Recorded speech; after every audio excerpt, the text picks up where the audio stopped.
조갑제TV 시청자 여러분 안녕하십니까? 저는 조갑제닷컴의 조세별입니다. 2026년 1월 15일 오전 11시입니다.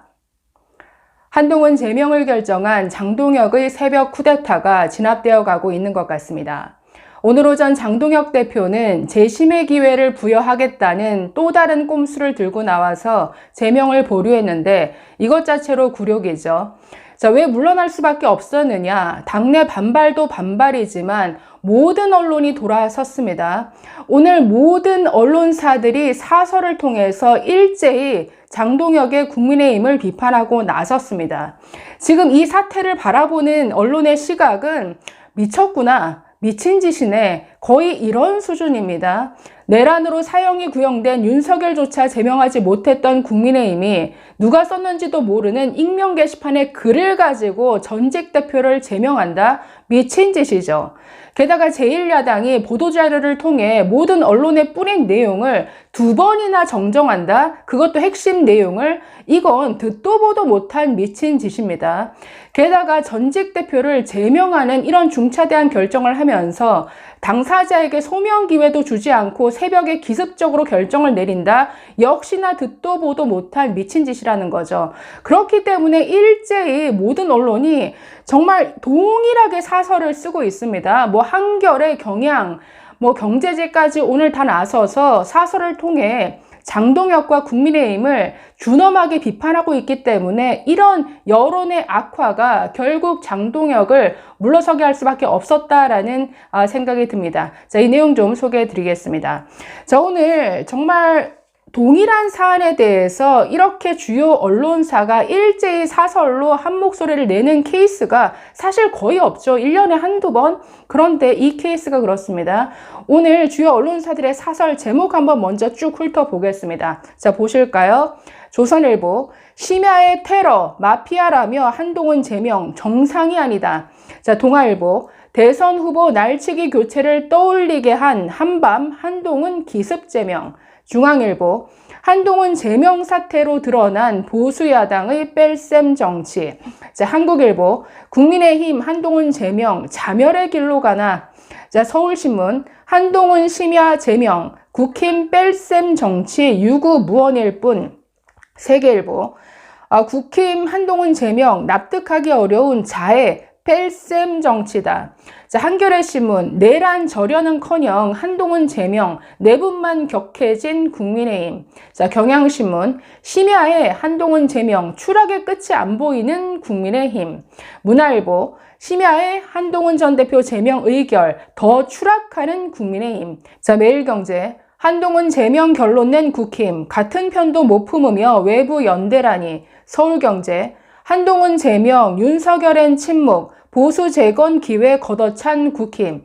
자, 여기까지 보시면 일제히 모든 언론이 보수, 진보 매체 할 것 없이 경제지까지 나서서 일제히 장동혁과 국민의힘을 비판하고 있습니다. 정상이 아니다. 자멸의 길로 가고 있다. 추락의 끝이 어딘지 모르겠다. 완전히 바닥이다. 이런 식의 일제히 비판의 목소리를 내다 보니 오늘 오전, 아무리 한동훈에 대한 복수심으로 똘똘 뭉친 윤어게인이라 할지라도, 장동혁이라 할지라도, 이런 여론에 밀려서 물러설 수밖에 없는 상황이 만들어진 것이죠. 자, 오늘 오전 9시 반경에 최고위원회 열고 제명 보류를 결정했습니다. 자, 장동혁 대표 오늘 오전 이렇게 말했죠. 최고위는 한동훈 전 대표에게 재심의 기회를 부여하겠다. 재심의 기간까지는 윤리위 결정에 대해 최고위의 결정을 하지 않겠다. 윤리위 결정이 사실관계에 부합한 제대로 된 결정이 나오려면 당사자가 직접 윤리위에 출석해서 어떤 사실이 맞는 것이고 어떤 사실은 다른 것인지에 대해 충분히 밝힐 필요가 있다고 생각한다. 이게 얼마나 황당한 발언입니까? 이거는 제명이라는 결정을 하기 전에 했어야 되는 과정이죠. 그런데 그거 하지 않고 그냥 사형 결정을 내린 것과 마찬가지입니다. 그래 놓고서는 이제 재심의 기회를 부여하겠다? 이건 또 다른 꼼수죠. 가처분 신청 들어가면 백전백패할 게 뻔하니까 뭔가 요건을 갖추기 위해서 우리 당에서는 당사자에게 소명 기회를 부여했어. 이거 요건을 맞추기 위한 이런 꼼수일 또 다른 수작일 뿐이죠. 이런다고 결론이 달라질까요? 자, 그렇기 때문에 이미 결론을 정해 놓은 것이죠. 자, 야당이, 언론의 보도자료로 다 배포한 내용을 2번이나 정정을 했습니다. 처음에는 한동훈 전 대표가 직접 게시글을 작성했다라고 하더니, 아니고, 우리는 확인 못했어. 또 정정. 아니고, 한동훈 전 대표가 아니라 한동훈 전 대표의 가족으로 추정되는 게시글.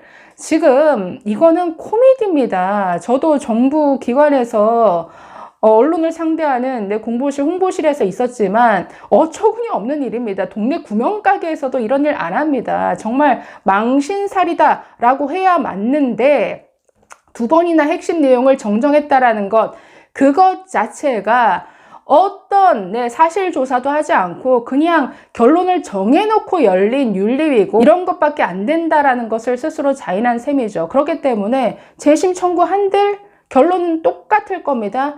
당사자 소명 들었고, 됐고, 제명. 이렇게 가겠다라는 거죠. 자, 그래서 이에 대해서 재심 청구 안 할 것 같은데, 친한계 박상수 변호사 페이스북에 이런 글을 올렸네요. 한번 보실까요? 이미 새벽 당내 계엄으로 제명 결정을 했다. 재심은 신청하지 않을 것이다. 따라서 윤리위에 출석할 절차는 없다. 판결 후 법원에 나가 진술하는 절차는 존재하지 않음을 판사 출신인 장동혁도 잘 알 거다. 아니, 사형 판결을 내려놓고 이제 와서 소명해 보라고요? 이게 말이나 됩니까? 모든 소명 절차를 다 거친 다음에 신중하게 하나하나 따져서 판결을 한 게 아니라 판결 다 내렸는데 이제 와서 소명을 하라? 이런 건 존재하지 않는다라는 거. 아니, 너 판사였잖아. 장동혁, 당신이 더 잘 알 것 아니냐. 이런 반문이죠. 장동혁이 풀어야 할 정치적 숙제에 불과하다. 타인에게 미루지 마라. 자, 그래서 이런 반응을 보니까 한동훈 전 대표 측에서는 재심 신청하지 않을 것으로 예상이 됩니다.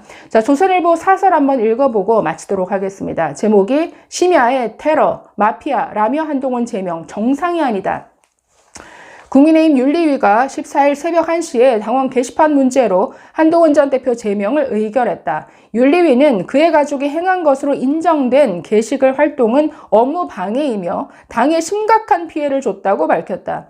아니, 가족들이 쓴 글, 그냥 일반 사설, 칼럼, 신문에 게재된 글을 인용한 글이 대부분입니다. 어디가 업무 방해죠? 자, 장동혁 대표는 이르면 15일 최고위에서 제명을 의결할 것으로 알려졌다. 한 전 대표는 이번 제명은 또 다른 계엄 선포라며 장 대표가 자신을 찍어내려는 것이라고 했다. 한 전 대표 측과 중도 성향의 의원들도 윤리위 결정에 반발하면서 국힘은 또 내분에 빠졌다. 한 전 대표 가족 일부가 당원 게시판에 윤석열 전 대통령 부부 비방글을 올린 것은 한 전 대표가 인정했다. 아니, 가족이 게시판에 글을 쓴 것 최근에 알았다라고 했지 비방글이라고 하면 안 되죠. 이 비방글 김건희를 개목줄로 묶어놔야 된다. 이건 한동훈 가족과도 아무 상관없는 제3자가 쓴 글입니다. 이걸 장인이 쓴 것처럼 둔갑시키는 조작을 했다라는 거죠. 그렇기 때문에 비방글을 올렸다라는 것, 이거 사실과 다릅니다. 한 전 대표는 당시 평당원이 아닌 당대표였다. 이 문제에 대해 사과하는 것이 맞다. 아니, 사과할 필요가 없죠. 뭘 사과하나요? 당대표 가족이 게시판에 당원으로서 글 올리면 안 됩니까? 게다가 여론 조작이라고 할 수 없죠. 왜? 게시판에 가이드라인을 준수했잖아요. 하루에 글 올릴 수 있는 개수 3개 초과하지 않는 범위 내에서 아니, 당대표로 있는 가족을 돕기 위해 가족들이 얼마든지 글 올릴 수 있는 것이죠. 글 내용도 너무나 점잖은 좋은 글들이 대부분이었습니다. 윤석열, 김건희가 잘못 가고 있을 때 그걸 브레이크 걸 수 있는 다른 의견들을 개진하는 것, 이게 왜 죄가 됩니까? 그렇기 때문에 사과할 것 없는 사안입니다. 자, 그러나 정당의 익명 게시판에 비판글을 올렸다는 이유로 제명까지 한다면 이는 상식을 벗어난 과잉 징계이고 민주정당의 자격이 없다. 윤리위는 이날 새벽 해당 계정 명의자는 한동훈으로 확인됐다는 결정문을 배포했다가 오전에 한동훈이 직접 작성했는지는 확인이 불가하다고 정정했다. 기본적 사실관계도 확인 못한 상태에서 최고 수준의 징계를 한 것이다.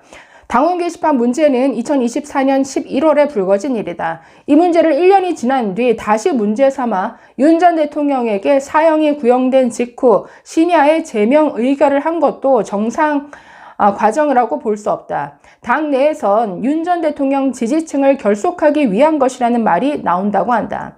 당원 게시판 문제는 명분일 뿐 진짜 목적은 한 전 대표를 몰아내기 위한 것이라는 분석이 뒤따른다.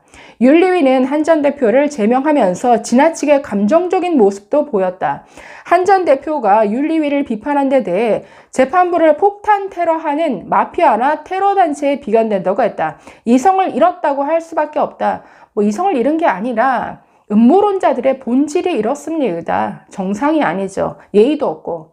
장동혁 대표는 최근 계엄을 사과하면서 폭넓은 정치 연대를 하겠다고 했다. 그러나 그 이후의 행동은 정반대다. 주변의 극단 성향 인사들을 기용하더니 새벽 1시에 정적을 제거했다. 이재명 정부의 독주를 막겠다면서 실제 총구는 당내로 향한다. 자해 정치다. 제1야당의 비정상적인 모습이 악화일로다. 정상이 아니죠. 왜? 윤어게인 극우 음모론자들이 어떻게 정상입니까? 그렇기 때문에 이 싸움은 윤석열 대 한동훈의 싸움이라고 대리전이라고 봐야겠죠. 이건 뭡니까? 상식과 비상식. 정통 보수와 극우 음모론 세력 간의 싸움이죠. 당연히 누가 이겨야 할까요? 자, 앞으로 어떻게 전개될지 좀 지켜보겠습니다. 감사합니다.